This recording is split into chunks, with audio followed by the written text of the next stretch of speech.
Kenapa ya kok generasiku, seumuranku ketika menjadi pemimpin startup nggak sustain? Itu malah menjadi pertanyaan bagi saya. Kenapa generasi saya, kelahiran 90, 85, 2090-an, ketika menjadi ngelit sebuah company kok nggak sustain? Akhirnya saya tanya sama dosennya jawab praktikal, karena tidak ada karir path yang jelas di dalam perusahaan tersebut. Mereka merekrut seseorang berdasarkan by networking. Ya karena meritokrasinya dan teknokrasinya nggak ada. Ke beberapa perusahaan itu lebih menaruh trust dan loyalitasnya kepada teman dan networking. Bisa jadi dia tuh orangnya pinter, tapi ditempatkan di posisi yang salah, sehingga nggak perform. Nggak kelihatan bagus, jadi jelek. Sementara orang ini kurang pinter, tapi ditempatkan yang cocok sama dia akan tetap perform. Ini yang membuat akhirnya jadi masalah. Orang yang salah ditempatkan di posisi yang salah.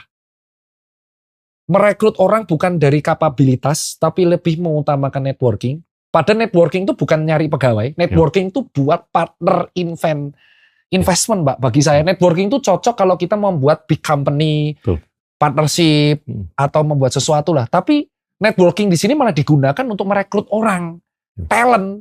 Jadi talent manajemennya itu by networking. Harusnya networking kan by BOD, Pak. Board-boardnya ini yang networking. Tapi malah talent akuisisinya malah networking. Bukan by kapabilitas. Dia pernah ngapain. Dan kita tuh memandang kapabilitas hanya dari segi akademik.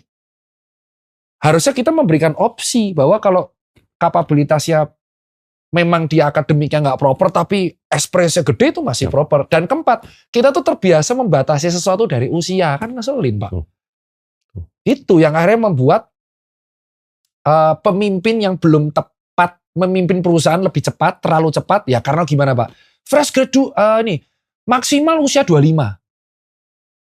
Gimana tuh? Maksimal usia 25, pengalaman kerja minimal 4 tahun. Ini berarti lulus usia 21 apa gimana? Berarti akselerasi berarti.